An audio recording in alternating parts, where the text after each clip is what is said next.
చింతలు వడ్డిస్తారనమాట.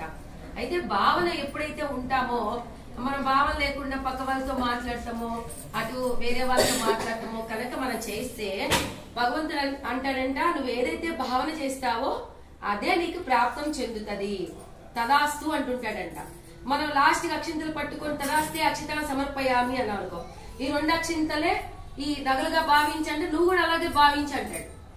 అందుకని భావన చాలా ముఖ్యం, భక్తి చాలా ముఖ్యం. అలా చక్కగా ఆచమానం చేస్తున్నాం. ఆచమానం కూడా మనలో ఉన్న షట్చక్రాలు నవచక్రాలు కూడా కదులుతాయి. ఆచమానం తీసుకోగానే లోపల ఉన్న అమృత గుటిక అది లోపలికి వేసి సహస్రారంలోకి రప్పిస్తుంది. అందుకని ఆచమానం మొట్టమొదటిగా మన ప్రాణశక్తిని కదిలించడం కోసమే ఆచమానం పెట్టారు. ఫస్ట్ కూడా పూజా కోటి సమం స్తోత్రం, కోటి పూజలు చేస్తే ఒక స్తోత్రంతో సమానము అంటారు. కోటి పూజలు చేస్తే ఎలాంటి స్తోత్రం, ఒక మంచి సంగీత స్తోత్రము, సంగీతము, అలాగే మంచి మంచి కీర్తనలు వినంగానే మనకి ఏమనిపిస్తుంది, చాలా చక్కగా ఇక్కడ ఉన్నా కూడా ఆ కీర్తనలోకి వెళ్ళిపోతుంది మనస్సు. అలాంటి మీరు ఇలాంటివి అంటే భక్తి లేని పూజలు కనుక ఎన్ని చేసినా కూడా కుదరదు. అయినా కూడా చూడండి, ఇప్పుడు మీకు సంతోషం అట్లా కోటి పూజలు ఇంత నుంచి అదే చెప్తానండి, కూర్చొని ముందర కోటి పూజలు చేసిన పూజా కోటి సమం స్తోత్రం, స్తోత్ర కోటి సమో జప.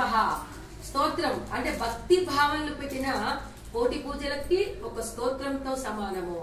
స్తోత్ర కోటి సమో జప, కోటి స్తోత్రాలు అలాంటివంట, భక్తి పెట్టి ఆలాపనగా అలా వెళ్ళినవి.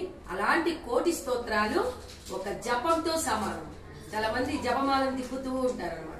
మనసుకు అంకితం చేసి ఏం చేస్తారా, అతికిచ్చి పక్క వాళ్ళతో మాట్లాడుతుంటారు. దీంట్లో పెట్టేసి ఇలా మంత్రం చేసుకుంటూ అది ఇది అని చక్కగా ఎవరైనా వచ్చినా కూడా మాట్లాడుతూ ఉంటారు. మేము జపం చేస్తున్నాము అయినా పర్లేదని మాట్లాడుతూ ఉంటాం.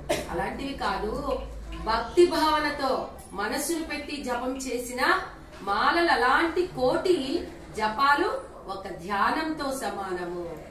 ధ్యాన కోటి సమోలయ, ధ్యానము కోటి ధ్యానాలు చేయాలట, తపస్సులు చేస్తారు స్వాములు. మరి భగవంతుడు కూడా విష్ణువు శివాన్ని, శివం విష్ణువుని వ్యాపించే శక్తి ఎవరు, విష్ణుమూర్తి. అంటే మనంతా ప్రాణశక్తి వ్యాపించేది విష్ణువు. అలాగే శివం కదలని శక్తి అన్నమాట. అందుకనే ఒక పురుషుడుగా ఒక స్త్రీగా కదలే శక్తి ఎవరు అంటే విష్ణువే శక్తిగా పుడతారు. అలాగే శివం ఎవరు, కదలని శక్తి. అలాంటి భగవత్ స్వరూపాలు ఈ 2 రూపాయలన మనకి